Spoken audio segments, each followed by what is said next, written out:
My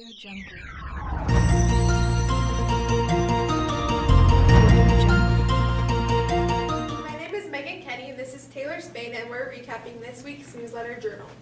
The majority of Weston County residents will be faced with 3 taxes when they go to the polls on November 8th, and officials from Weston County Health Services are eager to make sure that voters understand how much one of those taxes impacts the level of health care provided locally.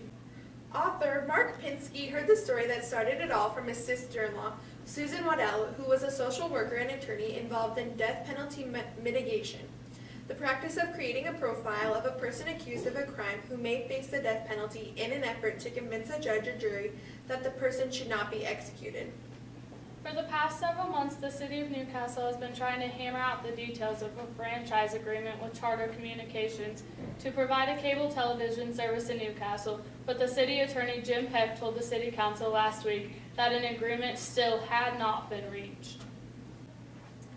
In less than 2 weeks, Weston County voters will be faced with the choice of approving a $3 million levy to help cover the cost of building a new landfill in the county.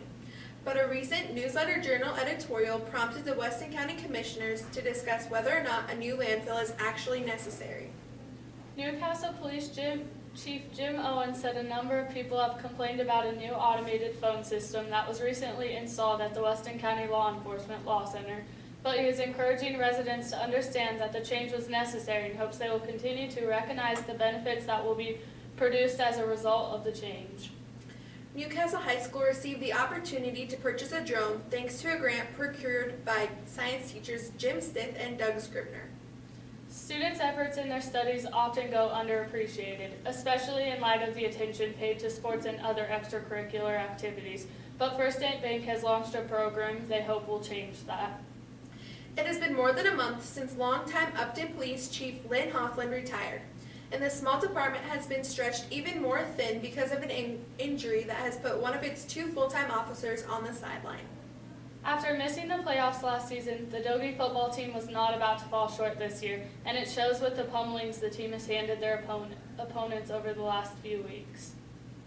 The Kozacek Aquatic Center was home to the Abascara Conference swim meet last Friday and Saturday, as 6 3A East swim teams gathered to compete in their last chance to punch a ticket to the 3A state meet next weekend.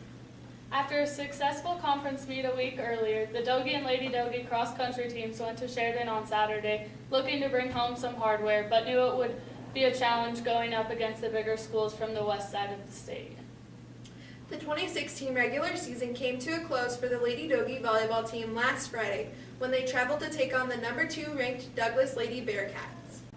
Continuing with the investigation regarding the death of Richard Campbell in June of 2015, Campbell's daughter Kaylee painted her father as a spacey man, fully functioning but not very mature, and told the 3-person jury at the coroner's inquest held in Newcastle last month that he was not a man who was mentally handicapped. The Wyoming Association of Municipalities issued a 50-page municipal finance report detailing the funding challenges of its member cities and towns last week. But the City of Newcastle was celebrating the receipt of a $5,000 check from Black Hills Energy, and the community's largest employer received an even larger check from the company a few days later. Elda M. Carlson passed away on October 17th of 2016. Beth Ann Crawford passed away on October 18th of 2016, and Garrett Mitchell and Sarah Stith were married on August 20th of 2016. This t-shirt was made by Newcastle High School sophomore Colby Pashotti, who was recently diagnosed with a rare form of cancer. The t-shirt is $15 and is being sold by FBLA, Student Council, Band, and Choir. For more information, pick up a copy of this week's newsletter journal.